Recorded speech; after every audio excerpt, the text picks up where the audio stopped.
نحمدہ و نصلی و نسلم علی رسول الکریم اما بعد فاعوذ باللہ من الشیطان الرجیم بسم اللہ الرحمن الرحیم اللہ یبسط الرزق لمن یشاء و یقدر صدق اللہ مولانا العظیم و صدق رسولہ النبی الامین الکریم ونحن علی ذلک من الشاہدین والشاکرین والحمد للہ رب العالمین۔ حمد و صلوات کے بعد اس لیے پچھلی آیات میں دو طبقات کا ذکر کیا گیا اور ان کے انجام کو بھی بیان کیا گیا۔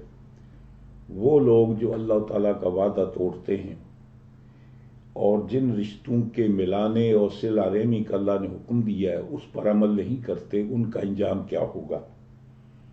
اور وہ لوگ جو اللہ تعالیٰ کے وعدے کو وفا کرتے ہیں، اللہ کے رسول کی منشا کے مطابق، رضا کے مطابق اپنی زندگی گزارتے ہیں، ان کا انجام کیا ہوگا، وہ ڈیٹیل کے ساتھ بات بیان کی جا چکی ہے۔ اب اللہ تعالیٰ کا ارشاد ہوتا ہے کہ اللہ یبسط الرزق یوسعہ لمن یشاء و یقدر۔ اللہ تعالیٰ جس کے لیے چاہتا ہے رزق وسیع کرتا ہے اور جس کے لیے چاہتا ہے اللہ تعالیٰ رزق تنگ کر دیتا ہے۔ یہاں یہ لفظ استعمال ہوا باسط یبسط، یہ تین بابوں کے اوپر یہ آتا ہے، باسط یبسط اور باسط یبسط اور باسط یبسط، یعنی یہ باب ضرب یضرب کے لیے بھی استعمال ہوتا ہے اور ناصر ینصر کے وزن پر بھی آتا ہے اور کارما یکرم کے وزن پر آتا ہے۔ اور جب یہ ضرب یضرب کے باب پر اس وزن پر استعمال ہوگا تو یہ متعدی ہوگا، اور جب یہ ناصر ینصر کے وزن پر استعمال ہوگا تو بھی متعدی ہوگا۔ اور اگر اس کو لازمی استعمال کرنا ہے تو پھر اس کو کارما یکرم پر لے جائیں گے۔ تو کارما یکرم کے معنی ہوتے ہیں باسطہ یعنی کشادہ ہونا، ایک ہوتا ہے نا کشادہ کرنا، ایک ہے کشادہ ہونا۔ اسی طریقے سے دوسرا لفظ بیان کیا گیا وہ یقدر، یہ بھی تقریباً قادر یقدروں کے وزن پر بھی آتا ہے اور قادر یقدروں کے وزن پر ہی آتا ہے اور قادر یقدروں کے وزن پر بھی آتا ہے۔ باب سمع یسمعوں کے وزن پر بھی آتا ہے، ضرب یضرب کے وزن پر بھی آتا ہے اور ناصر ینصر کے وزن پر بھی آتا ہے۔ اصول کی بات یہ ہے، عربی زبان کے اندر چونکہ بیشتر جو الفاظ ہیں، یعنی چاہے وہ فعل ہو یا اسم ہو، بیشتر کا مادہ تین حروف کے اوپر مشتمل ہوتا ہے، اور جب تین حروف کے اوپر مشتمل ہوتا ہے تو پھر وہ تقریباً 6 وزن ہیں اس کے جن پر وہ استعمال ہوتا ہے، یعنی 6 اوزان ہیں کہ جن پر اس کو استعمال کیا جاتا ہے۔ اب سوال یہ پیدا ہوتا ہے کہ جن کا مادہ 3 حروف کے اوپر مشتمل ہے، اگر ساری ناصر ینصر کے وزن پر ہوتے تو کیا ہوتا، پڑھنے والے کے لیے آسانی ہوتی، اور سب کے اوزان ضرب یضرب کے وزن پر ہوتے یا سمع یسمع کے وزن پر ہوتے یا فتح یفتح وزن پر ہوتے یا حاسب یکسب یا کارم یکرم، تو یہ مختلف اس کے اوزان کیوں ہیں؟ اس کی وجہ یہ ہے کہ اہل زبان کے ہاں جب یہ صیغے استعمال ہوتے ہیں تو جب مختلف اوزان پر ہوتے ہیں تو ان کے معنی مختلف ہو جاتے ہیں جبکہ مادہ ایک ہی ہوتا ہے، روٹ اس کا ایک ہی ہوتا ہے، حروف وہی ہوتے ہیں، لیکن صرف اس کا وزن تبدیل ہونے سے معانی بدل جاتے ہیں، تبدیل ہو جاتے ہیں۔ تو یہاں ارشاد ہوتا ہے کہ اللہ یبسط الرزق لمن یشاء، اللہ تبارک تعالیٰ جس کے لیے چاہتا ہے رزق کشادہ کر دیتا ہے، وَيَقْدِرُ لِمَن يَشَاءُ، اور جس کے لیے اللہ تعالیٰ چاہتا ہے اس کا رزق تنگ کر دیتا ہے۔ اسی طریقے سے قادر یقدر بھی ہے، قادر یقدر بھی ہے، تو ان کے بھی ابواب بدلنے سے اوزان بدلنے سے اس کے معنی تبدیل ہو جاتے ہیں۔ بچوں کہ یہ وقت نہیں ہے کہ میں اس کی ڈیٹیل کے ساتھ تشریح کروں، اتنا بتانا کافی ہے کہ باسط یبسط 3 اوزان پر آتا ہے، اور قادر یقدر بھی 3 اوزان پر۔ اللہ تعالیٰ فرماتا ہے کہ جس کے لیے اللہ تعالیٰ چاہتا ہے رزق میں وسعت پیدا کرتا ہے، پھیلا دیتا ہے، کشادہ کر دیتا ہے، فراخ روزی عطا کرتا ہے، اور جس کے لیے چاہتا ہے اس کا رزق تنگ کر دیتا ہے، اس کی معاش کو تنگ کر دیتا ہے، افلاس کا شکار کرتا ہے، اور عرصہ حیات اس پر دشوار ہو جاتا ہے۔ دراصل یہ آیت کریمہ کچھ سوالات ہیں کہ جن کے جواب پر اللہ تعالیٰ ارشاد فرماتا ہے۔ یعنی مطلب یہ ہے کہ اہل مکہ نے جب حضور نے ان کے سامنے اللہ کے کلام کو پیش کیا، اپنی نبوت کا پیغام پیش کیا، رسالت کا، اللہ تعالیٰ کی توحید وحدانیت کی طرف جب ان کو دعوت دی اور یہ فرمایا کہ یہ میں جو کلام لے کر آیا ہوں یہ کلام الہی ہے، یہ قرآن ہے، تو ان لوگوں نے ایک اعتراض کیا تھا۔ اعتراض یہ کیا تھا کہ اگر آپ، اور یہ اللہ تعالیٰ ان کے ایک سوال کا جواب دیتا ہے۔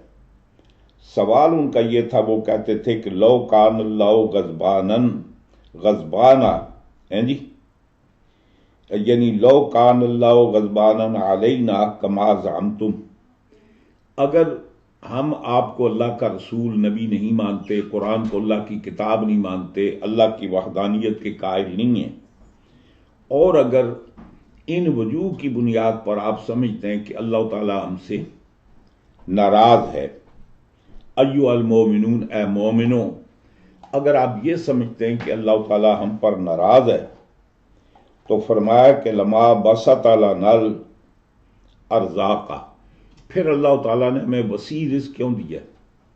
یعنی تم جو اس کو فالو کرنے والے ہو، تمہاری مالی پوزیشن اور ہماری مالی پوزیشن میں زمین و آسمان کا فرق ہے۔ اب ظاہر ہے کہ ابتداء وہ لوگ جو حضور کی تعلیمات پر حلقہ بگوش اسلام ہوئے انتہائی نادار تھے، تنگ حال تھے، رزق کی کمی تھی، تو انہوں نے کہا کہ اگر ایمان لانا یہ اللہ کی رضا ہے اور ایمان نہ لانا اللہ تعالیٰ کے غضب کو بلانا ہے، اللہ تعالیٰ کی ناراضگی کو مول لینا ہے، تو تم بتاؤ، تم تو ایمان لائے ہو، تو ہم پر اللہ اگر ناراض ہے تو ہمیں بڑی وسیع تر اللہ تعالیٰ نے ہمیں رزق عطا کیا ہے، اور تم پر اگر اللہ تعالیٰ خوش ہے تو پھر تمہارا رزق تنگ کیا ہے؟ اور کہتے ہیں وَنَعَمْنَا فِي الدُّنْيَا وَنَعِمْنَا فِي الدُّنْيَا، اور اللہ تعالیٰ نے دنیا کے اندر بھی ہمیں نعمتیں عطا فرمائی ہیں۔ اب اللہ تبارک تعالیٰ نے فرض اللہ علیہم شبہتہم بذالک، اللہ تبارک و تعالیٰ نے ان کے ان سوال کا جواب عطا کیا۔ اللہ تعالیٰ ارشاد فرماتا ہے وَالْمَعْنَىٰ أَن يَبْسُطُ الرِّزْقَ فِي الدُّنْيَا لَيْسَ تَابِعًا لِلْإِيمَانِ، یعنی دنیا کے اندر اگر اللہ تعالیٰ کسی کے رزق کے اندر اضافہ کرتا ہے تو اس کا مطلب یہ نہیں ہے کہ وہ مومن ہے یا اللہ تعالیٰ کو مانتا ہے، اللہ تعالیٰ اس سے راضی ہے، اللہ تعالیٰ اس سے خوش ہے، بلکہ قصہ یہ ہے کہ بل ذالک بتقدیر اللہ فی الازل لمن یشاء، جیسے پہلے میں نے بیان کیا کہ حضور اکرم صلی اللہ علیہ وسلم کی حدیث ہے، حضور ارشاد فرماتے ہیں کہ بچہ جب بطن مادر میں ہوتا ہے تو 3 چیزیں لکھ دی جاتی ہیں، ایک اس کی زندگی لکھ دی جاتی ہے، اور ایک یہ لکھ دیا جاتا ہے کہ وہ آگے چل کر دنیا میں اپنی مرضی سے اسلام قبول کرے گا یا کافر ہوگا، اور ایک بطن مادر میں اس کا رزق لکھ دیا جاتا ہے کہ دنیا میں جتنا عرصہ رہے گا ہماری طرف سے اس کو کتنا رزق ملے گا۔ تو فرمایا یہ تمہارے فرمانبردار ہونے کی وجہ سے نہیں، تم پر اللہ راضی ہے اس کا ثواب یہ نہیں ہے، بلکہ اللہ تبارک تعالیٰ نے روز ازل لکھ دیا جس کے لیے رزق، اب فرماتے ہیں کہ کبھی کبھی ایسے ہوتا ہے کہ اللہ کی آزمائش ہوتی ہے، فقد یبسط الرزق للکافر استدراجا، اور کبھی ایسے ہوتا ہے کہ اللہ تعالی کافر کے رزق میں اضافہ کرتا بطور استدراج کے، ہیں جی، وَيُزَيِّقُهُ، فرمایا وَيُزَيِّقُهُ عَلَى الْمُؤْمِنِينَ امتحانا، اور کبھی بطور آزمائش کے مومنوں کے لیے اللہ تعالیٰ رزق تنگ کر دیتا ہے، یعنی کافروں کے اگر زیادہ رزق اللہ تعالیٰ دیتا ہے تو یہ مطلب نہیں کہ اللہ تعالیٰ ان سے خوش ہے، کبھی کبھی ایسے ہوتا ہے کہ اللہ تعالیٰ امتحان لیتا ہے، آزمائش کرتا ہے، اور کبھی یہ ہوتا ہے کہ کافروں کو اللہ تعالیٰ رزق زیادہ عطا فرماتا ہے، مومنوں کو رزق کی تنگی کرتا ہے بطور امتحان کے کہ یہ مفلس ہو کر تنگ دست ہو کر بھی میری یاد سے کہیں غافل تو نہیں ہوتے۔ اور عام طور پہ اصول یہ ہے، رب تعالیٰ ارشاد فرماتا ہے وَتِلْكَ الْأَيَّامُ نُدَاوِلُهَا بَيْنَ النَّاسِ، یہ جو دنیاوی زندگی نا یہ ہم لوگوں کے درمیان تبدیل کرتے رہتے ہیں جی، بدلتے رہتے ہیں، کبھی مطلب یہ ہے کہ ہم دولت کی فراوانی مسلمانوں کو عطا کرتے ہیں، کبھی غیر مسلموں کو عطا کرتے ہیں، کبھی جب میدان حرب میں جاتے ہیں تو مسلمان فتح یاب ہو کر آتے ہیں، کبھی کافر فتح یاب ہو کر آتے ہیں، ایک بات۔ دوسری بات اللہ تعالیٰ ارشاد فرماتا ہے کہ اللہ تعالیٰ کا کافروں کو رزق دینا یہ مطلب نہیں ہے کہ اللہ ان سے راضی ہے، اللہ تعالیٰ فرماتا ہے وَمَا مِن دَابَّةٍ فِي الْأَرْضِ إِلَّا عَلَى اللَّهِ رِزْقُهَا، جو بھی زمین پر چلنے والے ان کے رزق کی ذمہ داری کس کی ہے؟ اللہ تعالیٰ کی۔ اللہ تعالیٰ کسی کے کفر کی بنیاد پر، نافرمانی کی بنیاد پر رزق کا دروازہ بند نہیں کرتا، اور کبھی کبھی مسلمانوں کی آزمائش کے لیے بھی یہ ہوتا ہے۔ حضور کی حدیث، حضور ارشاد فرماتے ہیں کہ حدیث سے قدسی ہے، رب تعالیٰ فرماتا ہے کہ اگر مسلمانوں کے غبطے کا یا مسلمانوں کے اس بات کا مجھے احساس نہ ہوتا کہ مسلمان کافروں پر رشک کریں گے، افسوس کریں گے کہ باری تعالیٰ تو نے کافروں کو اتنا رزق دیا اور ساری تنگ دستی ہمارے لیے، ساری تکلیفیں ہمارے لیے، فرمایا کہ اگر یہ مسلمانوں کا خیال نہ ہوتا تو میں کافروں کو اتنی دولت دیتا کہ ان کے مکان بھی سونے کے ہوتے، ان کے جانور باندھنے کی جو زنجیریں ہوتی وہ بھی سونے کی ہوتی، اور ان کے جانوروں کو چارہ ڈالنے کے جو برتن ہوتے وہ بھی سونے کے ہوتے، اس لیے کہ ان کے لیے دنیا ہی دنیا ہے، آخرت وَمَا لَهُم مِّن خَلَاقٍ وَمَا لَهُم فِي الْآخِرَةِ مِّن خَلَاقٍ، آخرت میں ان کا کوئی حصہ نہیں ہے، تو چونکہ میری مخلوق ہے ہمیشہ کے لیے تو انہوں نے جہنم کے اندر جلنا ہے، تو چلو کم از کم یہ چند دنیاوی چند دن کی زندگی ہے، یہ عیش و آرام کے ساتھ، سہولت کے ساتھ وہ گزار دیں جی۔ تو فرمایا کہ کبھی اس لیے اللہ تعالیٰ ارشاد فرماتا ہے، اور دوسری بات اللہ تعالیٰ ارشاد فرماتا ہے کہ وہ کافر کیا ہوا، وَفَرِحُوا، یعنی مطلب ہے کہ وسعت رزق پر، وسعت کاروبار کی بنیاد پر وہ بڑے خوش ہوتے تھے، اتراتے تھے، غرور کرتے تھے، ہیں جی۔ اے آل المکہ تھا، یعنی اہل مکہ جو ہیں وہ بڑے خوش ہوتے اور کہتے ہیں کہ فرح بطرن، یعنی مطلب یہ ہے کہ وہ تکبر کے طور پر وہ خوش ہوتے کہ ہمیں، آپ سمجھتے ہیں کہ ہم اللہ کو نہیں مانتے، ہمیں اللہ تعالیٰ اتنا رزق دیتا ہے، یہ کیا ہے، تم ماننے والے ہو، تمہارے پاس تو کھانے کو روٹی نہیں ہے۔ رب تعالیٰ ارشاد فرماتا ہے کہ فرحا بالحیات دنیا، یعنی کافر جو فرح جو خوش ہوئے نا اہل مکہ، وہ خوش کس سے ہوئے؟ بالحیات دنیا، دنیاوی زندگی جو بڑے آرام و عیش کے ساتھ گزار رہے ہیں اس پر انہوں نے خوشی کا اظہار کیا، اے بما نالو فیہا، کہ جو دنیا کے اندر انہیں چیزیں ملی ہیں، دستیاب ہوئی ہیں، ان کی بنیاد پر خوش ہوتے ہیں۔ آگے اللہ تعالیٰ فرماتا ہے وَمَا الْحَيَاةُ الدُّنْيَا، یعنی دنیاوی زندگی کیا ہے، فی جنب حیات الآخرہ، اگر اس کو ہم آخرت کے مقابلے میں رکھیں، جی آخرت کے مقابلے میں رکھیں تو دنیا کی حیثیت کی کوئی یعنی اب کوئی اس کی حیثیت نہیں ہے، الا متاع، مگر وہ قلیل نفع کی چیز ہے۔ اللہ تعالیٰ نے یہاں متاع کے اوپر جو تنوین آئی ہے وہ تنوین تقلیل ہے، یعنی مطلب ہے کہ وہ کتنا بھی مال و متاع سمجھیں، کتنی دولت سمجھیں، لیکن جب اس کا تقابل ان نعمتوں کے ساتھ کیا جائے گا جو قیامت کے دن اللہ تعالیٰ اہل ایمان کو عطا فرمائے گا، اس کے ساتھ ان کی نسبت ہی کچھ نہیں ہے۔ پھر دوسری بات یہ ہے کہ دنیاوی زندگی ہے کتنی، زیادہ سے زیادہ اس زندگی میں کوئی 50 سال تک زندہ رہتا ہے، کوئی 60 سال، کوئی 70، کوئی 80، کوئی 100 سال تک چلا جاتا ہے۔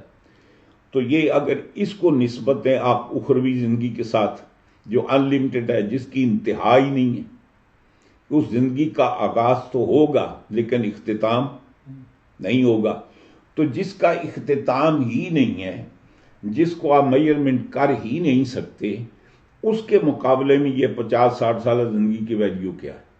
تو فرمایا کہ اللہ متاع شیء قلیل، یہ بہت تھوڑی چیز ہے، یتمتع بہ ویذھب، جس پر وہ تھوڑا عرصہ فائدہ اٹھائیں گے اور پھر یہ دنیا چھوڑ کر چلے جائیں گے۔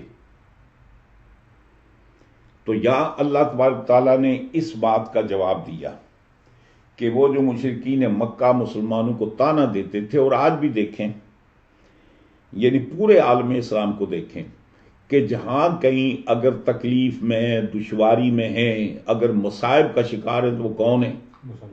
صرف مسلمان ہیں۔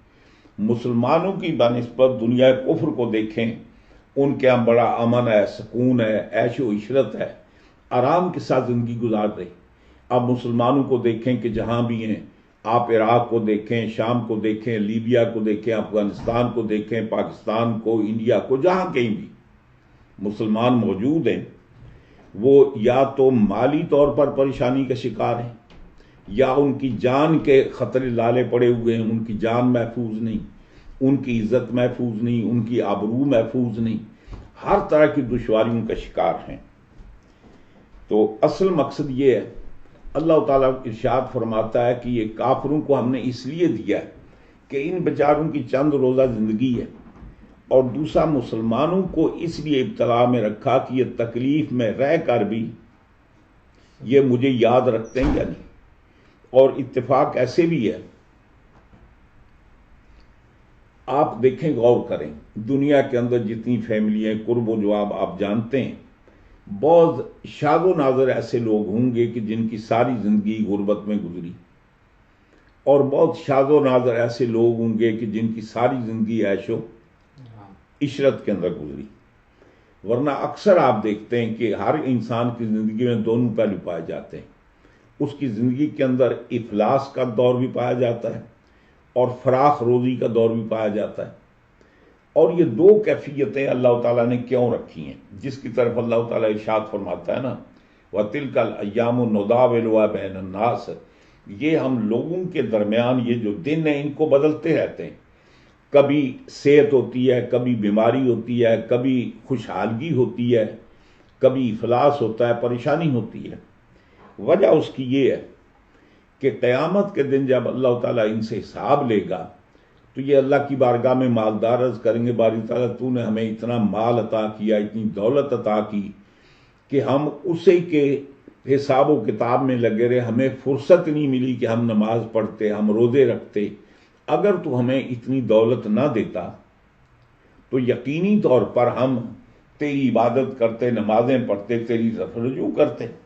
اچھا، اور غریب وہ اللہ تعالیٰ کی بارگاہ میں عرض کریں گے، باری تعالیٰ ہم تو ہمیشہ نان شبینہ کو ترستے رہے جی، ہمیں صبح و شام یہ فکر رہی کہ ہم اپنے بچوں کے کھانے کا بندوبست کیسے کریں گے، صبح کا وقت گزرا ہے، شام کو کھانے کو کچھ نہیں ہے، تو ہم ہر وقت فکر معاش کے اندر مبتلا رہے، ہمیں دنیاوی فکر نہیں، اور یعنی عہدہ برا نہ ہونے دیا کہ ہم تیری عبادت کرتے، تیرا ذکر کرتے۔ تو اللہ تعالیٰ دونوں کے خلاف ان کی زندگی کے پہلو کو بطور دلیل کے پیش کرے گا۔ اگر تمہاری غربت اس معاملے میں حائل تھی تو جب میں نے تمہیں اچھے حالات دیے تو اس وقت تم کتنے باعزیز بستانی تھے، اس وقت تم نے کتنی عبادت کی ہے۔ اور اگر مال کی وجہ سے تم میری بارگاہ میں حاضر نہیں ہو سکے، غافل رہے، تو جب غریب تھے تو اس وقت تم نے کون سی وہ محنت کر لی، اور کون سے 5 وقتہ نمازی، اور کون سے میری رضا پر چلتے رہے۔ تو یوں سمجھیے کہ ہماری زندگی کے دونوں پہلوؤں کو، ہماری صحت کو، ہماری بیماری کو اللہ تعالیٰ ہمارے اگینسٹ، ہمارے خلاف اللہ تعالیٰ اس کے بطور دلیل کے پیش کرے گا۔ اس کا معنی یہ ہے کہ مسلمان وہ ہوتا ہے چاہے اس پر اچھے حالات ہوں، دولت کی فراوانی میں بھی اللہ کا شکر ادا کرتا ہے، اللہ کی نعمت سے منہ نہیں موڑتا، اور جب غربت کا شکار ہوتا ہے تو جب بھی اللہ تعالیٰ کی بارگاہ میں وہ گزارشات پیش کرتا ہے، اللہ کی بارگاہ میں متوجہ ہوتا ہے۔ اور کلام پاک میں اللہ تعالیٰ نے انسان کی ایک سرشت کو بیان کیا ہے۔ اللہ تعالیٰ فرماتا ہے کہ جب ہم انسان کو وَإِذَا أَنْعَمْنَا الْإِنسَانَ، جب انسان کو ہم نعمت دیتے ہیں، فَأَعْرَضَ بِجَانِبِهِ، تو اس وقت وہ میری یاد سے، میرے ذکر سے منہ موڑتا ہے۔ اور جب میں اس کو کیا کرتا ہوں کہ جب اس کو مصیبت کے اندر شکار کرتا ہوں، فَذُو دُعَاءٍ عَظِيمٍ، پھر لمبی لمبی دعائیں مانگتا ہے۔ تو اللہ تعالیٰ ارشاد فرماتا ہے کہ بندہ مومن وہ ہے، تنگ دستی ہو یا فراخ دستی ہو، ہر حال میں اپنے معبود کو، اللہ تعالیٰ کی یاد سے وہ کبھی غافل نہیں ہوتا۔ تو کافروں کے اندر یہ مال و متاع کا زیادہ پایا جانا، یہ اس کی دلیل نہیں ہے کہ اللہ ان سے راضی ہے۔ مطلب اس کا یہ ہے، ایک تو اللہ تعالیٰ مسلمانوں کو امتحان لیتا ہے، نمبر 1۔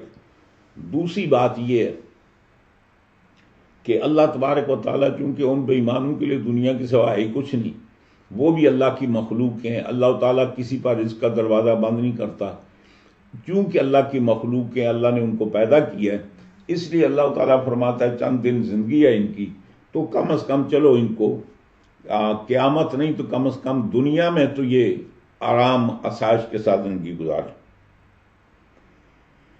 اس کے بعد ایک اور بات کو بیان کیا گیا، وہ یہ ہے کہ مشرکین مکہ جی، وہ اللہ تعالیٰ کی بارگاہ میں اللہ تعالیٰ فرماتا ہے وَيَقُولُ الَّذِينَ كَفَرُوا مِنْ آلِ مَكَّةَ، یعنی اللہ فرماتا ہے کہ مکے کے کافر یوں کہتے تھے کہ لولا اللہ انزل علیہ علی محمد، وہ یہ کہتے کہ اللہ تعالیٰ حضور پر کیوں نازل نہیں کرتا آیاتن، وہ نشانی من ربی، اپنے رب کی طرف سے، کل عصا، جیسے کہ موسیٰ علیہ السلام کو اللہ تعالیٰ نے معجزہ عصا عطا فرمایا، والید، اور ید بیضا عطا کیا، والناقۃ، اور صالح علیہ السلام کو ناقہ کا معجزہ عطا فرمایا۔ یعنی وہ یہ کہتے کہ حضور پر اس طرح کی اللہ تعالیٰ نے یہ نعمتیں نازل کیوں نہیں فرمائیں، اس کا سبب اور اس کی وجہ کیا ہے۔ تو حضور کی بارگاہ میں وہ درخواست کرتے، اللہ تعالیٰ فرماتا ہے کہ جب کافروں نے یہ کہا نا، قالو، اے کفار و مکہ تا منہم، یعنی کفار مکہ نے جب حضور کی بارگاہ میں شکایت کی، اور وہ کہنے والے کون تھے؟ ابو جہل و عبداللہ ابن امیہ جالسوا خلف الکعبہ تھے، وہ پوری کی پوری جماعت، حدیث میں آتا ہے کہ خانہ کعبہ کے اراؤنڈ بیٹھے ہوئے تھے، وارسلوا الی النبی، تو انہوں نے کوئی قاصد بھیجا حضور کی طرف، حضور کو بلا کر لاؤ، فاتاہم، تو ان کے بلانے پر جب حضور اکرم صلی اللہ علیہ وسلم ان کے پاس تشریف لائے، اور فرماتے ہیں وکیلا، اور یہ بھی کہا گیا ہے کہ انہوں نے بلایا نہیں بلکہ اتفاق سے حضور کا وہاں سے گزر ہوا۔ اب یہاں انہوں نے کیلا کے ساتھ اس کو بیان کیا۔ یہاں ایک بات اور بھی عرض کرتے چلوں، یعنی کلام پاک کو سمجھنے کے لیے یہ ضروری نہیں ہے کہ ہر تفسیر کے اندر جو آپ کو روایت ملے اب آنکھیں باندھ کر کے آپ اس کو تسلیم کر لیں۔ مقصد یہ ہے کہ جو آپ کو روایت کتب حدیث کے اندر ملتی ہے، تفاسیر کے اندر ملتی ہے، تو ضروری یہ ہے کہ آپ اس کو پرکھیں، آپ یہ دیکھیں، چونکہ تفاسیر حدیث کی کتابیں تو نہیں ہیں، ظاہر بات ہے کہ انہوں نے کسی حدیث سے وہ روایت نقل کی ہوگی، تو آپ اصل اس کا ماخذ تلاش کریں کہ اس کی حیثیت کیا ہے، وہ حدیث موضوع ہے یا حدیث کمزور ہے یا خبر واحد ہے یا اس کی کون سی اقسام کون سی ہے۔ یہ ضروری نہیں، ہر کتاب کے اندر جو حدیث کے نام سے وہ آتی ہے وہ ہمارے لیے مستدل ہو سکتی ہے۔ یہی وجہ ہے کہ ہمارے علماء اہل سنت نے ان حدیث کی کتابوں میں سے وہ حدیثیں چن کر علادہ کی جو موضوعات ہیں، جن کا کوئی سر پیر نہیں ہے، کوئی ان کی وجوہ نہیں، واہیات ہیں۔ جیسے کہ سب سے پہلے مثال کے طور پہ دیکھیں کہ عبد الرحمن ابن جوزی نے موضوعات کبیر لکھی، وہ حدیثیں کہاں سے لیجی؟ انہی کتابوں سے نکالی۔ ملا علی قاری نے موضوعات کبیر لکھی، وہ کہاں سے نکالی؟ انہی کتابوں سے۔ الوالی علامہ جلال الدین سیوطی نے موضوعات پر کتاب لکھی، وہ کہاں سے نکالی؟ انہی سے۔ علامہ اجلونی نے کشف الخفا لکھی، انہوں نے وہ حدیثیں کہاں سے نکالی؟ انہی کتابوں سے۔ المقاصد اور شمس الدین سخاوی نے، انہوں نے حدیثیں کہاں سے نکالی؟ یہیں سے۔ پھر علامہ ابن عدی نے موضوعات ابن عدی 12-14 جلدوں کے اندر کتاب ہے، اس کے اندر انہوں نے ضعیف حدیثیں نکالی، کہاں سے؟ انہی کتابوں سے نکالی۔ اسی طریقے سے وہ علامہ عقیلی نے کتاب الضعفاء، اس کے اندر ابن حبان نے کتاب المجروحین، ابن خزیمہ نے، یعنی بے شمار محدثین کرام ہیں کہ جنہوں نے انہی حدیث میں سے وہ حدیثیں نکالی جو قابل احتجاج نہیں ہیں، کچھ ضعیف ہیں، کچھ من گھڑت ہیں، کچھ موضوع ہیں۔ موضوع کے معنی کیا ہے؟ من گھڑت۔ یہ ضروری نہیں کہ کوئی بزرگ کسی کتاب کے اندر کوئی حدیث لکھے تو آپ اس شخصیت کا احترام کرتے ہوئے آنکھیں بند کر کے اس بات کو، روایت کو قبول کر لیں، بلکہ اصول یہ ہے دیکھیں کہ اس کا ماخذ کیا ہے جی، صحیح، وہ بزرگوں نے حدیث کہاں سے لکھی ہے، اس کا روٹ کیا ہے، اور اس حدیث کے بارے میں علم مصطلح والوں نے، محدثین کرام نے کیا رائے قائم کی ہے، یعنی وہ حدیث صحیح ہے یا ضعیف ہے یا موضوع ہے، اس کی حیثیت کیا ہے جی۔ حتیٰ کہ باب عقائد میں خبر صحیح، خبر واحد بھی قابل احتجاج نہیں ہوتی، اس سے بھی حرام حلال تو ثابت کیا جا سکتا ہے، جائز ناجائز تو ثابت کیا جا سکتا ہے، لیکن باب عقائد میں وہ روایت قابل احتجاج نہیں ہوتی جی، یقینیات میں اس لیے کہ عقائد کا تعلق یا قطعیات پر، یقینیات پر ہوتا ہے۔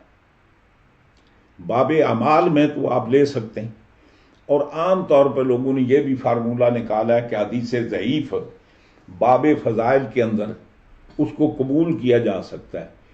علماء نے حدیث ضعیف لکھا ہے، موضوع نہیں لکھا جی۔ موضوعات جو موضوع حدیثیں ہیں ان کو آپ باب فضائل کے اندر بھی نہیں لے سکتے جی، اور یہ ساری موضوعات، یہ ضعیف جتنی حدیث ہیں، یہ ہماری اپنی کتابوں کے اندر بھری پڑی ہیں جی۔ اس کی وجہ ہے کہ موضوعات حدیث ہے ہی نہیں۔ ہاں جی، کیونکہ حدیث کی کتاب کے اندر انہوں نے لکھا اس کو جی، اس لیے جب لکھنے والے لکھتے ہیں تو اس کو موضوع کہتے ہیں جی۔ یہ اور بات ہے کہ جس چیز حضور سے ثابت نہیں ہے تو وہ حضور کی سنت ہو نہیں سکتی جی۔ سنت وہ ہو سکتی ہے کہ جو صحیح طریقے سے یہ ثابت ہو کہ حضور نے یہ بات فرمائی ہے، یا حضور نے یہ کام کیا ہے، یا حضور کی موجودگی میں یہ کام کیا گیا اور حضور نے اس کو روکا نہیں، منع نہیں کیا جی۔ تو دیکھنا یہ ہے کہ ہمیں صرف کسی بزرگ کی روایت کرنے سے حدیث کو نہیں لیا جا سکتا۔ یا برسبیل تذکرہ ایک بات عرض کروں، یہ ایک حدیث عام روایت، حدیث تو نہیں ہے، روایت ہے۔ حدیث اس کو کہتے ہیں کہ جو سنت رسول اللہ ہو جی، یعنی حضور کے قول کو، حضور کے فعل کو اور حضور کی تقریر کو بیان کیا جانا، اس کو کیا کہتے ہیں؟ حدیث کہتے ہیں۔ صحابہ کرام کے فعل کو، انہوں نے زندگی میں جو کام کیا ہے اس کو آپ تاریخ کہہ سکتے ہیں، حدیث نہیں کہہ سکتے۔ اگر دین کے معاملے میں انہوں نے بات کی ہے تو اس کو اثر کہہ سکتے ہیں، جی اثر صحابہ۔ ظاہر بات ہے کہ دین کے معاملات عقل سے تو ثابت نہیں ہوتے۔ اب اگر کوئی صحابی نماز کی بات کرتے ہیں، روزے کی بات کرتے ہیں، حلال حرام کی بات کرتے ہیں، تو یہ مزرعہ از قسم عقلیات تو ہے نہیں۔ اگرچہ انہوں نے حضور کا ذکر نہیں کیا، لیکن یقینی طور پر یہ بات ہے کہ انہوں نے سرکار سے یہ بات سنی ہوگی، حضور کو کرتے دیکھا ہوگا، یا حضور کو فرماتے سنا ہوگا، یا حضور کی موجودگی میں کسی نے کیا ہے اور حضور نے اس کی تصدیق کی جائے۔ تو وہ آثار صحابہ ہیں۔ وہ جو صحابہ کے دور میں واقعات پیش آتے ہیں، ان کی اپنی آراء ہیں جی، ان کو ہم حدیث نہیں کہہ سکتے۔ اس میں ایک مشہور و معروف بات ہے جو حضور مولا کائنات کی طرف منسوب کی جاتی ہے۔ حضور مولا کائنات فرماتے ہیں کہ مجھے اگر یہ پتہ چلا من یفضلنی، اب یہ جو آدمی من یفضلنی علی ابی بکر و عمر، یعنی جو آدمی مجھے شیخین پر فضیلت دے گا تو بکر پر فضیلت دے گا، میں اس کو مفتری کی یعنی سزا دوں گا جی۔ یہ اس پر کئی میری تقریریں ہو چکی ہیں، وہ جانے کی ضرورت نہیں۔ میں جو بات آپ کو سمجھانا چاہتا ہوں، اس روایت کو ابن تیمیہ نے نقل کیا۔ اس نے کہا جی 80 لوگ اس کے راوی ہیں جی۔ اب اسی بات کو آنکھیں بند کر کے حضرت شیخ احمد سرندی مجدد صاحب نے لکھا کہ اس کو روایت کرنے والے کتنے؟ 80۔ پہلی بات یہ ہے کہ اصل روایات کا معنی یہ ہوتا ہے کہ حدیث متواتر کس کو کہتے ہیں جی، یعنی اتنے صحابہ حضور سے روایت کریں کہ جن کا عقلاً جھوٹ پر جمع ہونا عقلاً محال ہو، نمبر ایک۔ اور صرف صحابہ کے نہیں، ان صحابہ سے اس روایت کو بیان کرنے والے بھی اتنے ہی لوگ ہوں، اور وہ آخری محدثہ تواتر کے ساتھ وہ پہنچی ہو۔ اگر راستے میں جا کر ان راویوں کی تعداد کم ہوگی تو وہ حد تواتر سے وہ روایت وہ گر جاتی ہیں۔ اب ایک روایت ہے، سنگل خبر واحد ہے، یا وہ حدیث نہیں ہے، کسی صحابی کا واقعہ ہے، ایک بندہ نقل کرتا ہے جی، اسی بات کو اس سے 50 بندے نقل کرتے ہیں جی۔ اب اسی بات کو ان 50 بندوں سے 50 اور نقل کرتے ہیں، تو ٹوٹل کتنے بن گئے؟ یہ تو ہزاروں بن گئے، لیکن بیسیکلی اصل راوی کون ہے؟ وہ تو ایک ہے۔ تو یہ 80 کیسے بن گئے جی؟ یا تو مہربانی کریں، وہ ذرا مہربانی فرمائے ان 80 راویوں کے نام بتائیں۔ وہ 80 راوی جنہوں نے حضور مولا کائنات کو یہ کہتے ہوئے سنا اور لکھا، ان کا پورا بایوگرافی بتائیں، ان کے نام بتائیں، وہ کتنے لوگ ہیں۔ صرف کہہ دینے سے یہ بات نہیں ہوتی۔ اور ایک بات اور بھی ہے، بعض لوگ یوں بھی کہتے ہیں کہ تلقی بالقبول جو ہے نا، کثرت کے ساتھ جس روایت کو علماء نقل کریں تو اس کا ذوق بھی دور ہو جاتا ہے۔ یہ بھی بات درست نہیں ہے، اس لیے کہ بہت ساری موضوعات روایتیں وضع کی ہوئی ایسی موجود ہیں کہ سینکڑوں لوگوں نے ان کو اپنی اپنی کتابوں میں جمع کیا، نقل کیا جی۔ تو اب ظاہر ہے سینکڑوں بندوں کے موضوع روایت کو نقل کرنے سے اب وہ تلقی بالقبول ہو کر ضعیف اگر حدیث ہو تو وہ تو تلقی بالقبول کے زمرے میں آتی ہے، اگر موضوع ہو تو وہ تلقی بالقبول کے زمرے میں کیسے آتی ہے جی؟ ہاں جی، وہ تو موضوع ہی رہے گی۔ 1000 بندے بھی اس کو روایت کریں تو موضوع ہی رہے گی۔ تو عرض کرنے کا معنی یہ تھا کہ لِكُلِّ فَنٍ رِجَالٌ، ہر فن کے کچھ لوگ ہوتے ہیں جی۔ اب حدیث کو اگر آپ نے پرکھنا ہے تو پھر محدثین کی نگاہ میں، پھر اس کے بعد آپ کو اسماء الرجال، جرح و تعدیل کی کتابیں پڑھنی پڑیں گی، اس میں دیکھنا پڑے گا کہ یہ اس حدیث کے جتنے روات ہیں، روایت کرنے والے ہیں، ان کی حیثیت کیا ہے۔ اس کے بعد پھر اس حدیث پر حکم لگائیں گے جی۔ یوں نہیں کہ آپ نے کسی تفسیر میں کوئی حدیث پڑھی تو اس کو کاپی کر دیا، کسی کتاب کے اندر کوئی حدیث پڑھی تو اس کو کاپی کر دیا جی، نقل کرنے والے بڑے بزرگ بندے تھے، بڑے عالم فاضل تھے جی، تو ہمارے لیے تو کوئی عالم فاضل سند نہیں ہے جی۔ سرکار کی طرف اگر بات امام بخاری بھی کرے تو اس کو بھی پرکھا جائے گا، حضور کے حوالے سے حضرت امام اعظم حنیفہ کو بات کریں تو ان کو بھی ضبط و عدالت کے زمرے میں پرکھا جائے گا جی۔ صرف ان کا نقل کرنا کافی نہیں ہے، ہو سکتا ہے کہ بعد میں آنے والوں نے غلط ان کی طرف وہ بات منسوب کر دی، بات سمجھ گئے نا۔ تو اس لیے ہمارے لیے کوئی شخصیت سند اور حجت نہیں ہے، ہمارے لیے سند اور حجت اس کا وہ قول ہے جو اس نے نقل کیا، وہ صحیح سند تک پہنچتا ہے یا نہیں پہنچتا۔ اور بسا اوقات ہمارے یہاں اور بہت ساری خرابیاں ہوتی ہیں، مثلا کئی تفاسیر ہیں ہزاروں کی تعداد میں اور سینکڑوں کی تعداد میں تفسیریں چھپ چکی ہیں، تقریباً ہر لائبریری کی زینتیں لوگوں کے پاس ہیں، لوگوں کے پاس موجود ہیں، اور مجھ جیسے ہجمدان آدمی کے پاس بھی تقریباً 170 اور 180 کے قریب تفاسیر کا ذخیرہ موجود ہے جو چھپی ہیں، کہیں سے ملتی ہے وہ ضرور میں نے خریدی ہے، اور بوقت ضرورت ضرور اس کا مطالعہ بھی کیا، دیکھا بھی ہے۔ اب ظاہر بات ہے کہ سب تفسیر کا معیار تو وہ نہیں ہے، بعض تفاسیر وہ ہیں جو تفسیر بالمعصور ہیں، جیسے کہ امام ابن جریر طبری رحمۃ اللہ علیہ کی تفسیر، مطلب تفسیر طبری ہے جناب، تفسیر بغوی ہے، اور کچھ تفسیر بالروایات، یہ تفسیر ابن کثیر بھی ہے، اور کچھ روایات علامہ قرطبی بھی نقل کرتے ہیں، اور کچھ ابن عطیہ اندلسی آپ کی کتاب ہے، اور آپ نے بالخصوص اس کا التزام کیا ہے کہ اسرائیلیات کی کوئی روایت آپ نے اپنی کتاب کے اندر شامل نہیں کی۔ اور بعض مفسرین ہیں ان کا اپنا ایک اور درجہ ہے، مثلا فصاحت و بلاغت کے زمرے میں اگر علامہ زمخشری، علامہ جار اللہ زمخشری بات کریں تو ان کی بات تفسیر کشاف میں ان کی بات کا وزن ساری تفسیروں پر بھاری ہے، اس لیے کہ وہ زبان کے ماہر ہیں، ان کا اپنا مقام ہے۔ معقولات کے بارے میں، علم کلام کے بارے میں، منطق اور فلسفہ کے بارے میں امام فخر الدین رازی رحمۃ اللہ علیہ کو بات کریں تو ہمارے لیے قابل سند ہے، اس لیے کہ معلم رابع ہیں، اس فن کے عروج پر وہ فائز ہیں۔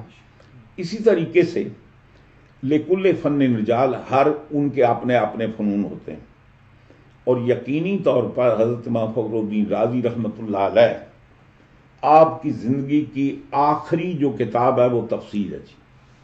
آپ نے بے شمار عنوانات پر کتابیں لکھی ہیں، آپ نے اصول فقہ کے اوپر کتابیں لکھی ہیں، الہیات کے اوپر کتابیں لکھی ہیں، منطق کے اوپر کتابیں لکھی ہیں، فلسفے کے اوپر کتابیں لکھی ہیں، یعنی جتنے بھی معقولات کے مضامین ہیں ان کے اندر، منقولات کے اندر بے شمار آپ کتابوں کے مصنف ہیں، اور زندگی میں آخری جو آپ نے کتاب لکھی وہ تفسیر کبیر ہے جی، اور اتفاق سے وہ تفسیر پوری نہیں کر سکے۔ آپ نے جو تفسیر لکھی وہ بالاستیاب سورہ فاتحہ سے شروع نہیں کی، یعنی مثال کے طور پہ آپ کے ذہن میں آیا سورہ یوسف کی پہلی تفسیر لکھتی،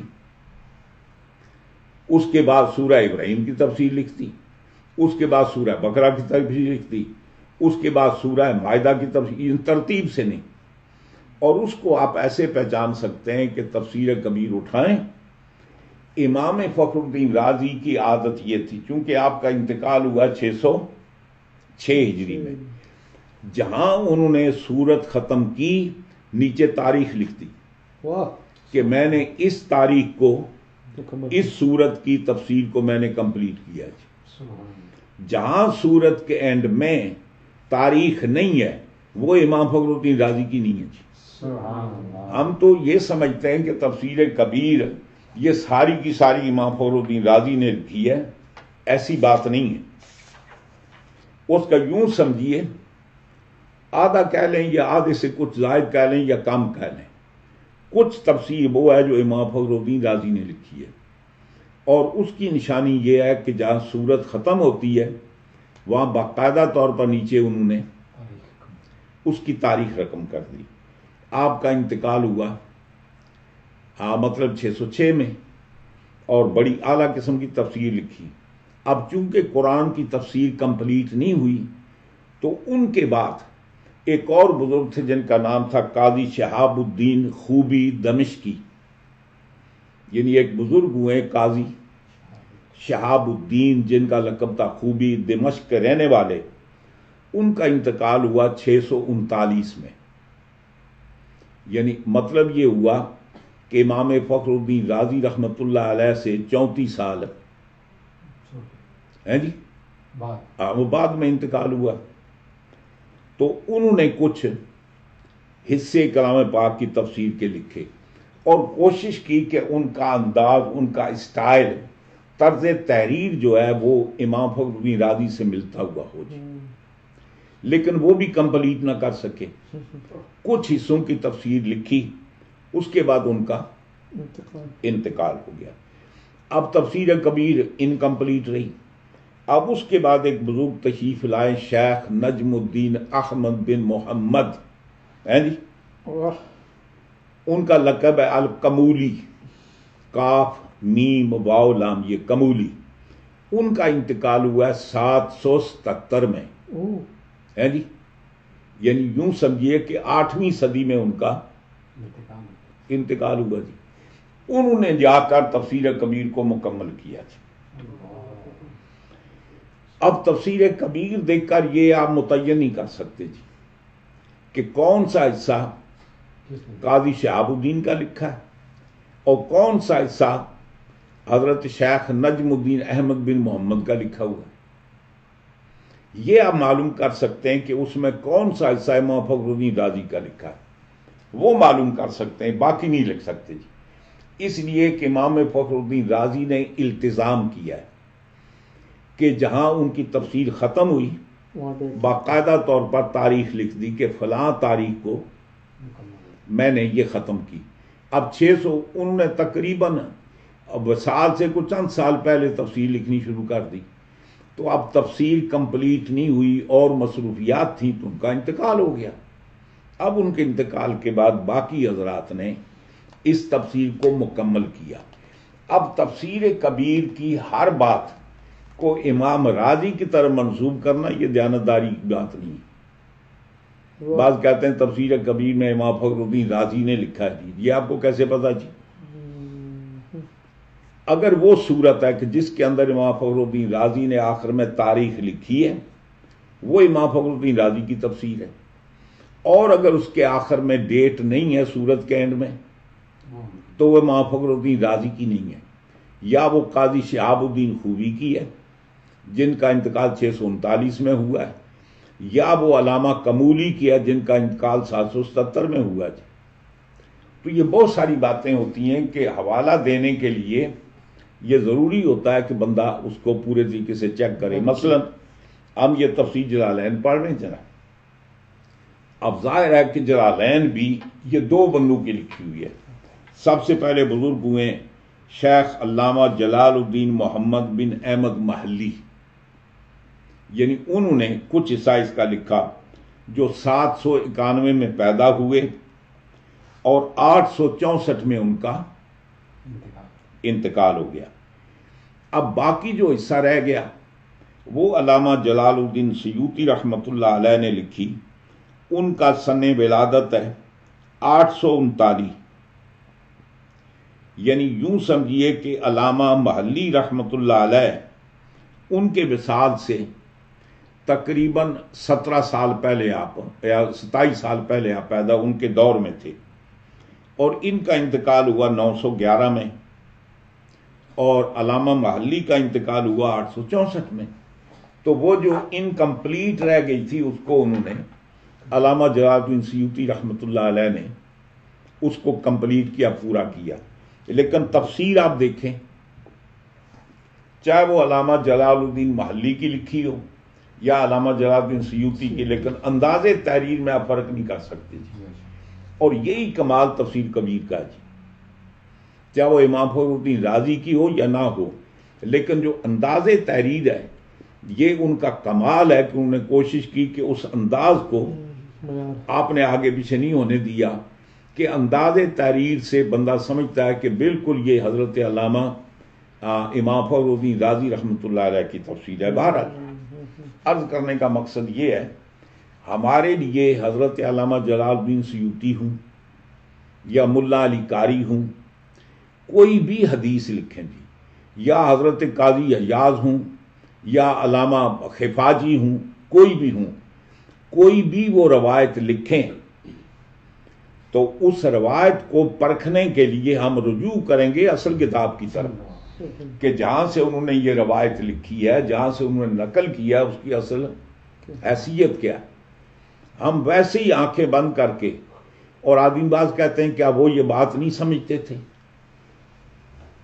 اب ان کی عظمت تو بہت بڑی ہے لیکن ہمارے بے شمار محدثین کرام کے اندر بے شمار موضوعات حدیثیں موجود ہیں تو آدمی آبجیکشن کر سکتا ہے جی. بالکل. مثلا مسند امام احمد بن حنبل کے اندر بھی موضوعات موجود ہیں. ہماری سیاستہ یعنی مطلب ہے ان کے اندر بھی کچھ حدیثیں موضوعات کے اندر موجود ہیں. ضعیف بھی موجود ہیں موضوع بھی موجود ہیں. تو اب آپ کیسے کہہ سکتے ہیں کہ یقیناً وہ سمجھتے تھے لیکن ان کا خیال یہ تھا کہ جس بات کو سرکار کی طرف منسوب کیا گیا وہ ضائع نہیں ہونی چاہیے. انہوں نے اس کو احاطہ تحریر کے اندر لے آئے لکھ دیا. یہ بعد کے آنے والے اس کو چیک کریں گے اس میں تحقیق کریں گے ریسرچ کریں گے کہ یہ بات حضور کی طرف منسوب کرنا درست ہے یا نہیں ہے. انہوں نے اس نیت سے ان سب اب جتنا بھی ہے اس کو جمع کر دیا تاکہ وہ جو بات حضور کی طرف منسوب ہوئی وہ ضائع نہ ہو وہ باقاعدہ اس کے اندر درج کی جائے. تو خیر یہ درمیان میں نے بات عرض کر دی. تو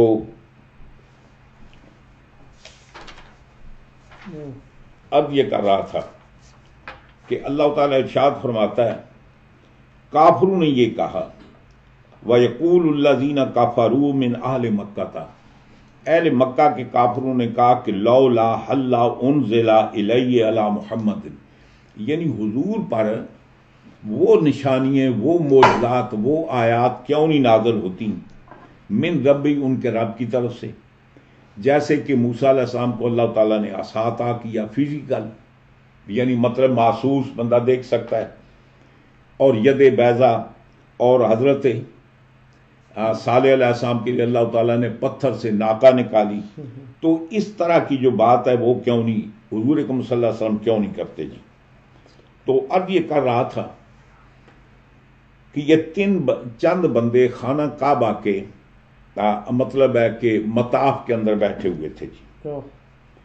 کون تھے یعنی ابو جال تھا اور عبداللہ ابن امیہ یہ بیٹھے ہوئے تھے اور انہوں نے یہ کیا کہ ارسلوا الی النبی حضور کی طرف کو قاصد بھیجا حضور کو بلاؤ ہم سے ان سے کوئی بات کرنا چاہتے ہیں. فاتاہ اور حضور ان کے پاس تشریف لائے کیونکہ حضور کی زندگی کا تو مشن ہی تبلیغ تھا نا جی. ہو سکتا ہے کہ مجھے بلا رہے ہیں اور میری معرفت اللہ تعالیٰ ان کو توفیق ایمان نصیب کرے جناب وہ مومن ہو جائیں اسلام کو تقویت ملے گی. کہتے ہیں وکیلا یعنی صحیح قول یہ ہے کہ انہوں نے بھیج کر حضور کو بلایا اور تمریض کے مطلب سیغے سے یہ بات بیان کی وکیلا. اور یہ بھی کہا جاتا ہے کہ انہو مرہ بہم یعنی حضور کا گزر ان کے پاس سے ہوا وہم جلوس اور وہ سارے کے سارے مطاف کعبہ میں بیٹھے ہوئے تھے. فدعاہم الی اللہ تو حضور نے ان کو اللہ کی طرف دعوت دی اللہ کی طرف بلایا یعنی حضور کو موقع مل گیا چلو بیٹھے ہوئے ملیں تو حضور کا مشن یہ تھا. آپ نے ان کو اللہ کی طرف دعوت دی دین الہی کی طرف دین اسلام کی طرف دعوت دی اللہ تعالیٰ کی توحید کی طرف بلایا اپنی رسالت کا پیغام پہنچایا. فقال عبداللہ بن امیہ اب حضور کے تبلیغ کے جواب میں عبداللہ بن امیہ نے حضور سے یہ کہا، کہتے ہیں کہ ان سر کا اگر یا ان سر کا اگر آپ کو چیز خوش کرے ہیں جی، ان نتابع کا ہے جی، اگر آپ یہ چاہتے ہیں کہ ہم آپ کی اتباع کریں اور ہماری اتباع کرنے میں آپ کو خوشی نصیب ہوتی ہے، آپ خوش ہوتے ہیں جی، تو پھر کیا کریں؟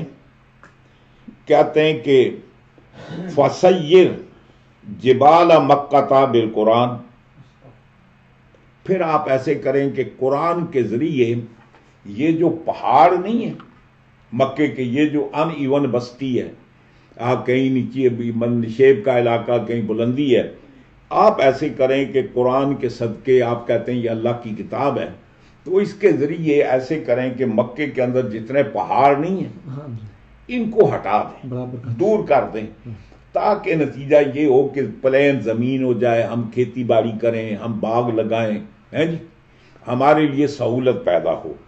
تو فرمایا فسیر جبال مکہ بالقرآن، ہیں جی، تو کریں۔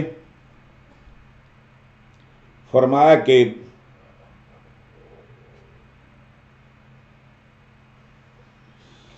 کہتے ہیں اس کی وجہ یہ ہے کہ ہم سے ان پہاڑوں کو دور کر دیں، ہیں جی۔ فرمایا کہ فدفع عنا، یعنی ان پہاڑوں کو دور کر دیں، حتی تفسخ، تاکہ ہم کشادہ یعنی ہموار زمین ہو جائے، آرام کے ساتھ ہم آگے پیچھے آئیں جائیں، چلیں جی۔ فَإِنَّا أَرْضٌ ضَيَّقَةٌ، کہ اس لیے کہ یہ زمین جو ہے بڑی تنگ ہے، کھیتی باڑی کرنے کا ہمارے پاس کوئی سامان نہیں ہے، تو آپ یہ کریں لے مزارعنا، تاکہ ہم اس کے اندر زراعت کریں، کھیتی باڑی کریں، فصل اگائیں جناب۔ وَاجْعَلْ لَنَا فِيهَا نَهْرًا، اور یہی نہیں کہ پہاڑوں کو دور کریں بلکہ ان کے لیے ہمارے لیے نہریں بھی جاری کر دیں، وَعُيُونًا، اور چشمے بھی جاری کر دیں، تاکہ لِنَغْرِسَ الْأَشْجَارَ، تاکہ ہم یہ کریں کہ درخت لگائیں جی، غرس کے معنی ہوتے ہیں نا پودا لگانا، تاکہ ہم درخت لگائیں جناب۔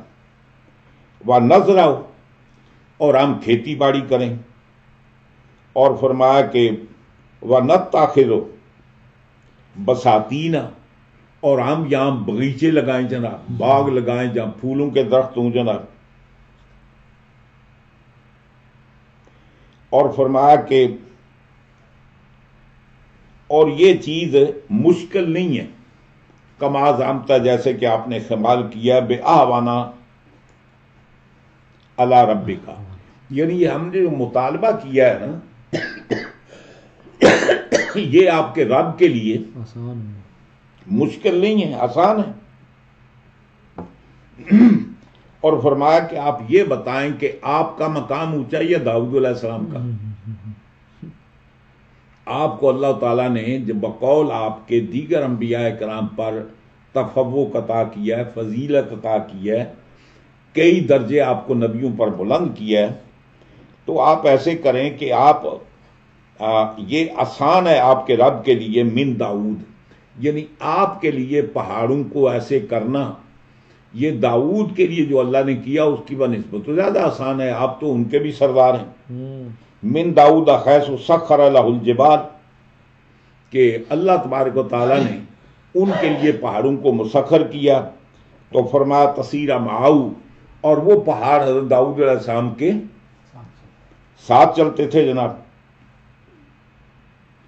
اور سخر لنا الریح، یا پھر آپ یہ کریں کہ ہمارے لیے ہوا کو مسخر کر دیں، لنرکبھا الی الشام، تاکہ ہم ہوا پر سوار ہو کر شام میں پہنچ جائیں، ہیں جی، اپنے تجارت کے لیے، وہ ہوائے جنا، اور اپنی حاجتیں پوری کرنے کے لیے ہوا کو ہمارے لیے مسخر کریں کہ ہم فٹو فٹ ہوا پر سوار ہوں اور صبح ہم شام میں جائیں، شام کو واپس آ جائیں۔ آپ یہ کام کریں جی۔ وَنَرْجِعُ فِي يَوْمِنَا، اور ایک دن کے اندر ہم اپنا کاروبار کر کے واپس آ جائیں۔ کما سخرت لسلیمان الریح، جیسے کہ سلیمان علیہ السلام کے لیے اللہ تعالیٰ نے ہوا کو مسخر کیا۔ بھائی آپ تو سید الانبیاء ہیں، اگر یہ کام سلیمان علیہ السلام کے لیے ہو سکتا ہے، ان کے لیے اللہ تعالیٰ ہوا کو مسخر کر سکتا، تو آپ کے لیے کیوں نہیں کر سکتا جی؟ تو پھر آپ یہ کریں جناب، کما زعمتا، جیسا کہ آپ یہ گمان کرتے ہیں۔ تو فرمایا فلسطہ بِأَعْوَنَ عَلَىٰ رَبِّكَ مِن سلیمان، تو آپ کو سلیمان علیہ السلام سے کم درجے کے تو نہیں ہیں جی؟ فرمایا فلسطہ بِأَعْوَنَ عَلَىٰ رَبِّكَ مِن سلیمان، تو آپ سلیمان علیہ السلام سے کم درجے کے تو نہیں ہیں اپنے رب کے ہاں؟ جب ان کے لیے ہوائیں مسخر ہو سکتی تو آپ کیوں نہیں کر سکتے جی؟ آپ یہ کریں جی۔ اور فرمایا وَأَحْيِي لَنَا جَدَّكَ ہے جی قصیًّا، آپ ایسے کریں کہ عیسیٰ علیہ السلام تشریف لائے نا جی، تو وہ تو قرآن میں موجود ہے، مردے زندہ کرتے تھے، تو آپ ایسے کریں کہ ہمارے جد اعلیٰ حضرت قصی نہیں ہیں، ان کو آپ زندہ کریں جی۔ فَإِنَّ عِیسَىٰ كَانَ یحیی الموتیٰ، عیسیٰ علیہ السلام تو مردوں کو زندہ کیا کرتے تھے، تو جب وہ کرتے تو آپ نہیں کر سکتے۔ وَلَسْتَ بِأَعْوَنَ عَلَى اللَّهِ مِنْهُ، آپ کوئی عیسیٰ علیہ السلام سے کم درجے کے تو نہیں ہیں، اگر ان کے لیے مردے زندہ ہو سکتے تھے تو پھر آپ ایسے کریں کہ آپ کیوں نہیں کر سکتے جی؟ تو فرماتے ہیں کہ یہ جب انہوں نے حضور سے مطالبہ کیا ہے جی، اس مطالبے پر یہ کلام پاک کی آیت نازل ہوئی، اس کا شان نزول بتاتے ہیں۔ پھر یہ آیت یہ نازل ہوئی، اللہ تعالیٰ فرماتا ہے وَلَوْ أَنَّ قُرْآنًا سُيِّرَتْ، یعنی اللہ تعالیٰ فرماتا ہے کہ اگر ہم قرآن کے ذریعے ہیں جی ان پہاڑوں کو چلا دیں ہیں جی،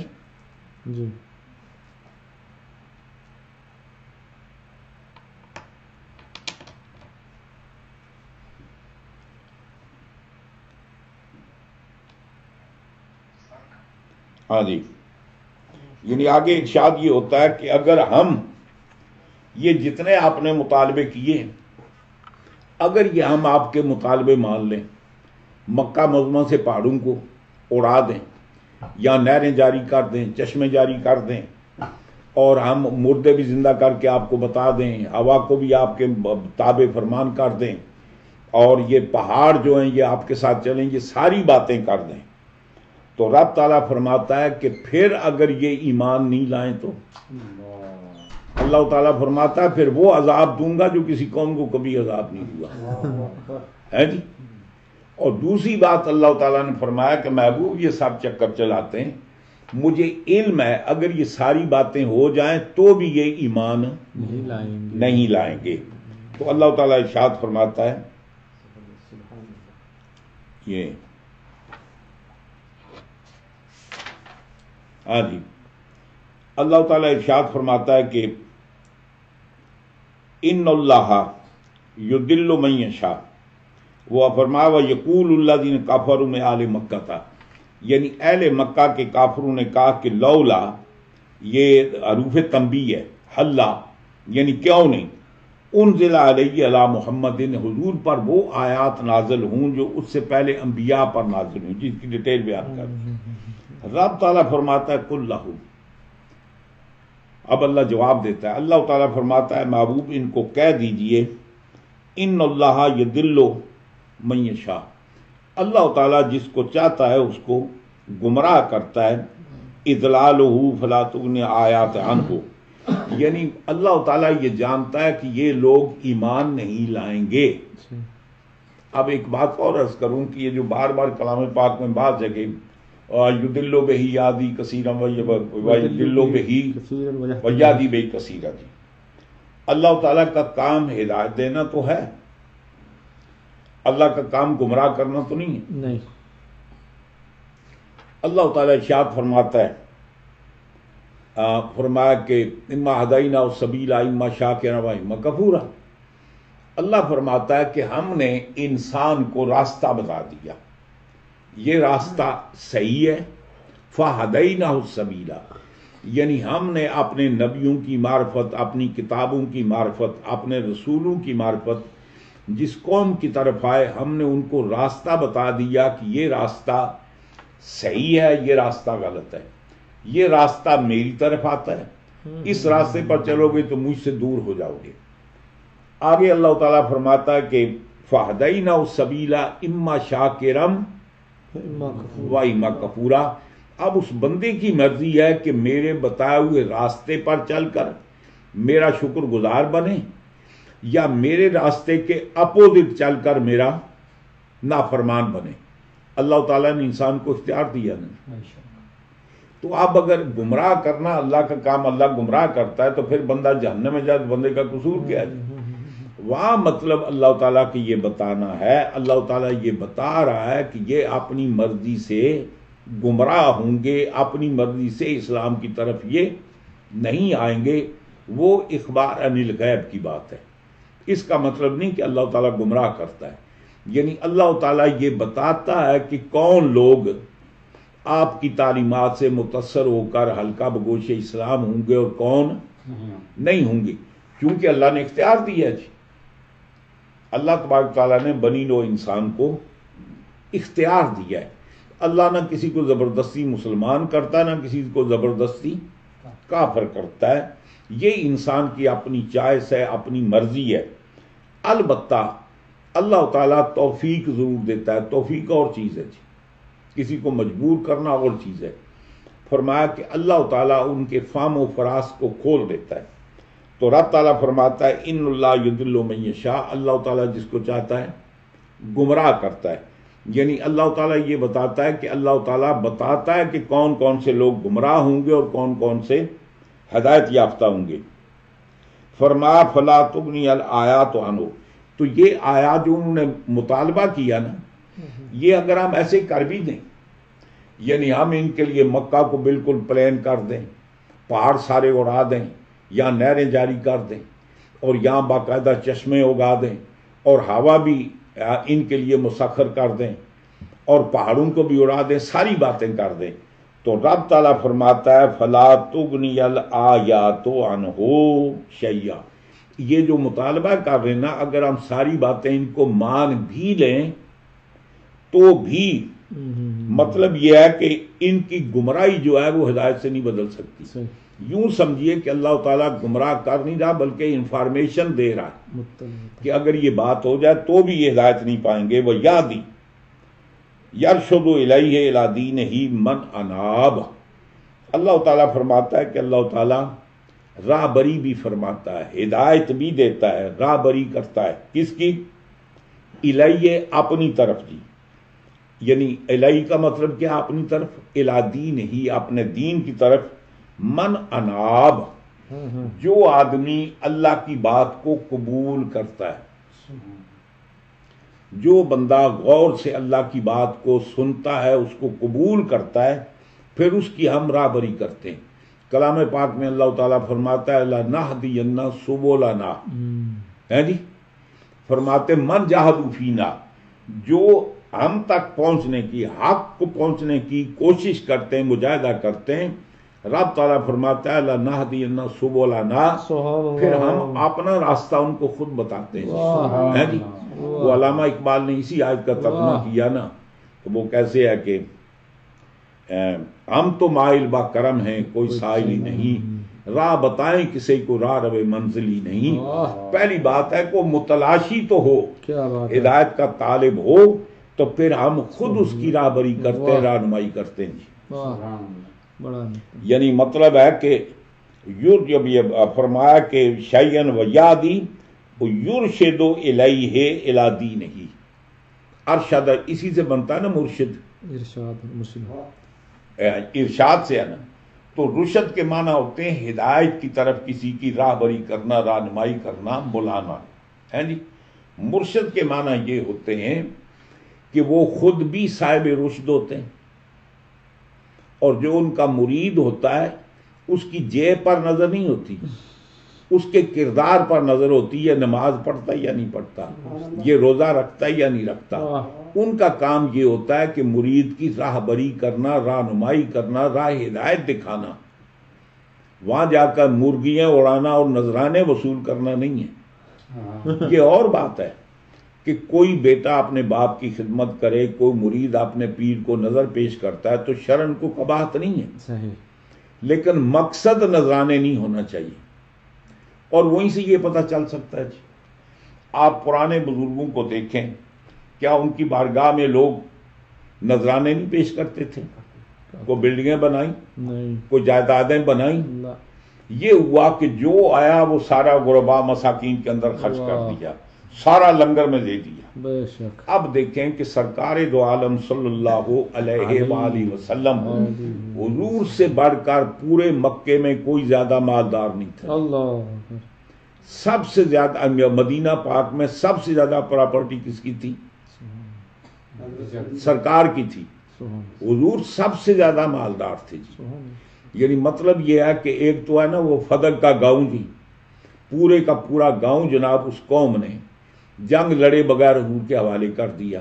اس میں زمینیں بھی تھیں، کھجوریں بھی تھیں، بے پناہ اس کی آمدنی تھی۔ پھر ایک یہودی مکہ معظمہ کا بہت بڑا رئیس آدمی تھا، بہت سارے اس کے باغات تھے، وہ مسلمان ہوا۔ مسلمان ہونے کے بعد یہ ہوا اللہ نے اس کو ہدایت دی، وہ بیمار ہو گیا۔ اس نے وصیت کی مرنے سے پہلے کہ میری جتنی پراپرٹی جائیداد ہے یہ میں سرکار کی بارگاہ میں نظر پیش کرتا ہوں۔ اچھا، اب وہ بھی سرکار کی ملکیت میں آ گئی۔ یہ مدینہ پاک میں جہاں جبل ایر ہے، جبل ایر کے پیچھے ہی وہ جتنی زمینیں، وہ تقریباً کئی میلوں تک جو زمین ہے، باغات ہیں، وہ بھی سرکار کی ملکیت تھی۔ یعنی یوں سمجھیے کہ مدینہ پاک میں جب حضور نے قیام کیا تو سب سے زیادہ آمدنی کس کی تھی؟ حضور کی تھی۔ مال آتا، مسجد میں بیٹھے ہوتے، ایک بار بہت سارا مال آیا جناب، آپ نے غریبوں کے اندر تقسیم کر دیا۔ حضور اپنے دولت قدہ میں تشریف لے جاتے ہیں تو اندھیرا ہے، چراغ نہیں چلتا۔ تو آپ نے پوچھا کہ گھر میں اندھیرا کیوں ہے؟ تو مائی صاحبہ ارشاد فرماتی ہیں کہ یا رسول اللہ چراغ میں تیل نہیں ہے۔ آپ نے فرمایا پہلے بتایا ہوتا نا تو کم از کم میں تیل کے پیسے بچا لیتا۔ یعنی مطلب ہے کہ وہ جو بھری مسجد تھی سارے کا سارا غریبوں کے اندر خرچ کر دیا، لوٹا دیا، کم از کم اپنے گھر کی روشنی کے لیے، چراغ کے لیے میں کچھ سیو کر لیتا۔ تو وہ بھی کیا کیا؟ وہ بھی اللہ کی راہ میں دیا۔ اور اللہ تعالیٰ حضور کو منع فرماتا ہے لا تغلوا یدک محبوب، آپ ایسے نہ کریں کہ سارے کا سارا آپ لوٹا دیتے ہیں، اپنے لیے رکھتے ہی کچھ نہیں، آپ اپنے لیے تنگ دستی پیدا کرتے ہیں۔ تو حضور کی سنت تو یہ ہے۔ سبحان اللہ۔ ہم نے اسلاف کو دیکھا، بزرگان دین کو جو آیا غربا مساکین کی خدمت کی، ان کے اندر تقسیم کیا، نہ اپنی جائیدادیں بنائیں، نہ اپنے بنگلے بنائے، نہ اولاد کی پیچھے لڑائی جھگڑے کے لیے کوئی پراپرٹیاں بنائیں۔ جناب یہ اصل کام ہے رشد و ہدایت کا۔ آپ بتائیں جتنے بزرگان دین ہیں پرانے جن کا آپ نام لیتے ہیں، ان کی کتنی جائیدادیں تھیں، کتنی پراپرٹیاں تھیں؟ ایک بات آپ کو عرض کرتا ہوں، بات ختم کرتے ہیں۔ اورنگزیب عالمگیر رضو سے پڑھیے۔ اللہم صلی اللہ علیہ وسلم، الصلاۃ والسلام علیہ وسلم۔ اورنگزیب عالمگیر کے دور میں ایک بیروپیہ سمجھتے ہیں؟ انگریزی میں بتائیں کیا کہتے ہیں اس کو؟ بیروپیہ، اس طرح اس میں جسٹ خانہ، وہ جو ڈسگائز کرتا ہے اپنے آپ نہیں، وہ حلیہ بدل کرنا۔ تو بازار میں گھومتے ہیں تو لوگوں کو ڈراتے ہیں، لوگ ڈرتے ہیں بھئی یہ کو پاگل آ گیا ہے۔ اچھا، اس کے بعد پھر یہ کرتے ہیں کہ پورے بازار کا چکر لگا کر واپس جاتے ہیں، باہر ٹٹ فٹ ہو کر، سی کپڑے پہن کر، پھر وہ آ کر اپنا ان سے مطلب ہے نذرانہ وصول کرتے ہیں۔ بھائی ہم نے آپ کو تماشا دکھایا، آپ ہمیں پہچان نہیں سکے، تو آپ کو ہم نے یہ کرتب دکھایا تو وہ پیسے لیتے، اس کو بیروپیہ کہتے ہیں۔ یہ بیروپیہ کیا ہوتا ہے نا، بہر روپ ہے جی، یہ جو بہ روپیہ کہتے ہیں نا، معنی کیا ہوتا ہے؟ بہر روپ، یعنی مختلف روپ کے اندر وہ گھلیا بنا کر آتے ہیں۔ وہ ایک بیروپیہ تھا، اس نے تماشا دکھایا، لوگ یعنی جب وہ بیروپیہ تماشا دکھانے لگا تو لوگ تو اس کو نہیں پہچان سکے کون ہے۔ پھر جب دوبارہ وہ صحیح صورت میں ٹھیک وہ میک اپ اتار کر صحیح کپڑے پہن کر آیا تو لوگوں نے یہ نہیں سمجھا کہ یہ وہی آدمی ہے جو بیروپیہ تھا جی۔ یہ اس کی بات پہنچی اورنگزیب عالمگیر تک۔ اورنگزیب عالمگیر نے کہا کہ تو لوگوں کو دھوکہ دے سکتا ہے، مجھے تو دھوکہ نہیں دے سکتا۔ یعنی مطلب یہ ہے کہ میرے سامنے تو اپنا روپ بدل کر آئے نا تو میں تجھے پہچان لوں، میرے سامنے تو بیروپ بنا کر اپنے آپ کو چھپا نہیں سکتا۔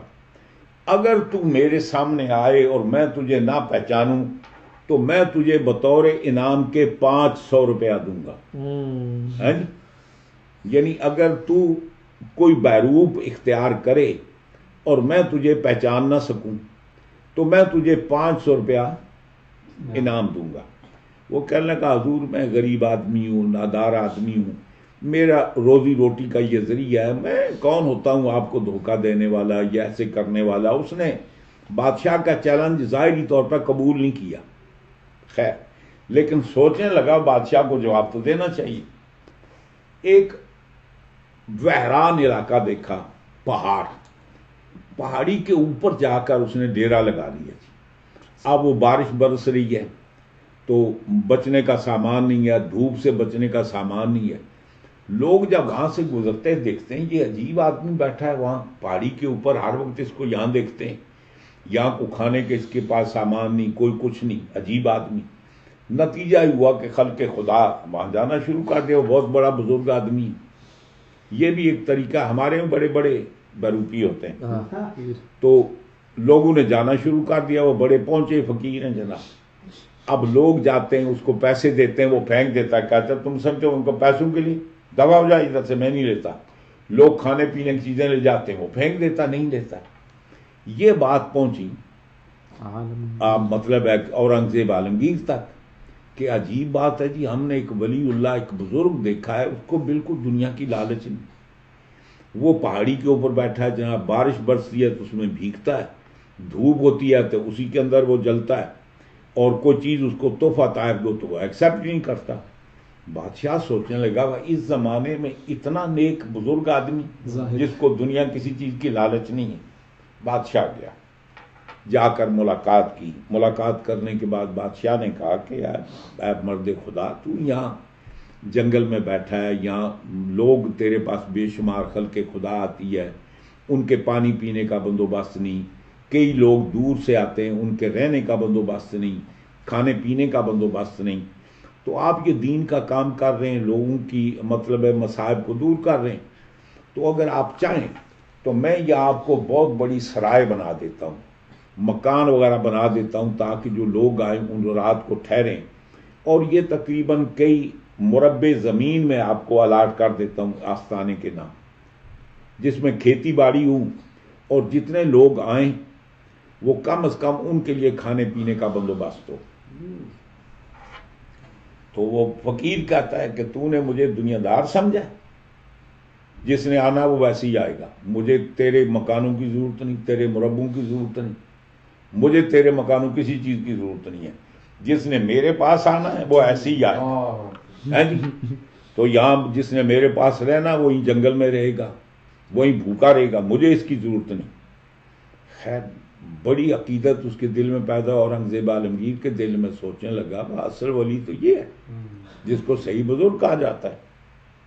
خیر اورنگزیب عالمگیر مزید اس کا احترام دل میں رکھتے ہوئے چلا گیا جی۔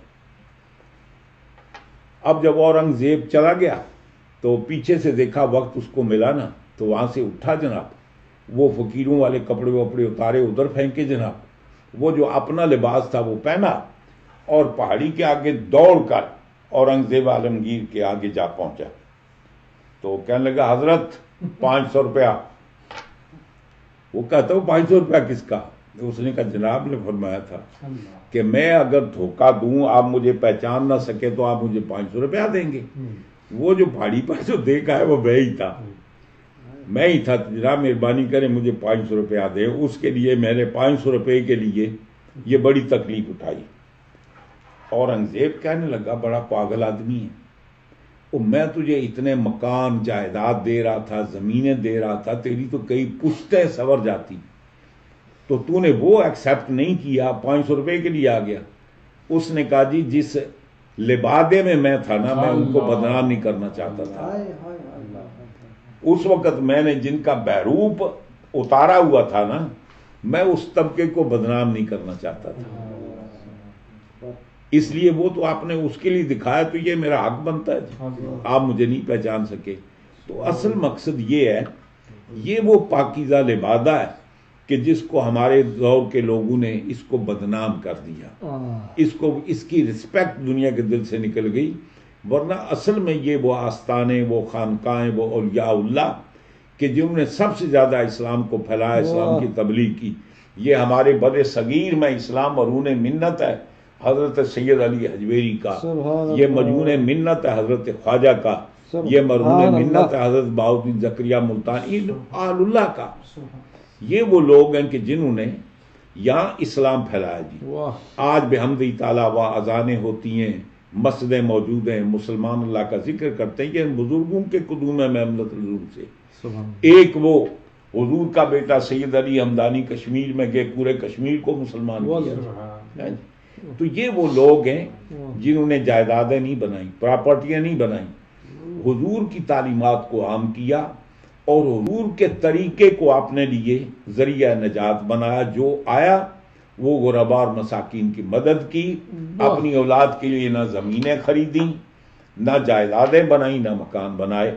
اللہ مجھے اور آپ کو اس بات کی توفیق عطا فرمائے کہ ہم دین کا کام کریں تو دین کے لیے کریں. دین کا کام ہم دنیاوی مقاصد حاصل کرنے کے لیے، دنیاوی سروری کے لیے نہ کریں.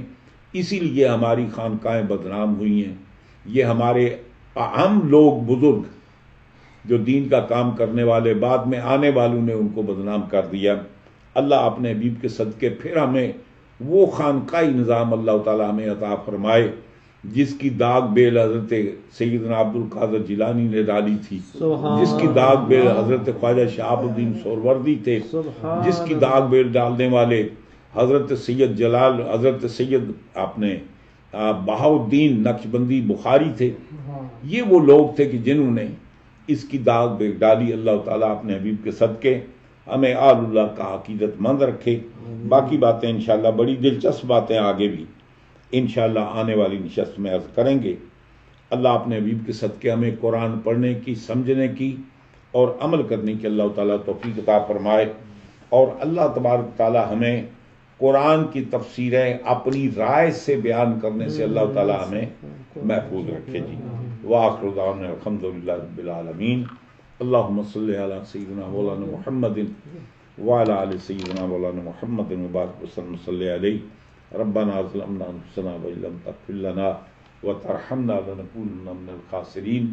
اللہم اقسم قلبی جاک وقت رجائی من سواک حتی لا ارجو احدا غیرک. اللہم وما ضعفت قوتی وقصر عملی ولم تنتهی علی رغبتی ولم تبلغه مسألتی ولم يدر على لسانی مما طویت من الاولین والآخرین من الیقین فخصنا به یا رب العالمین. وصلی اللہ تعالی علی خیر خلقی محمد وآلہ وصحبہ اجمعین برحمتک یا سبحان اللہ.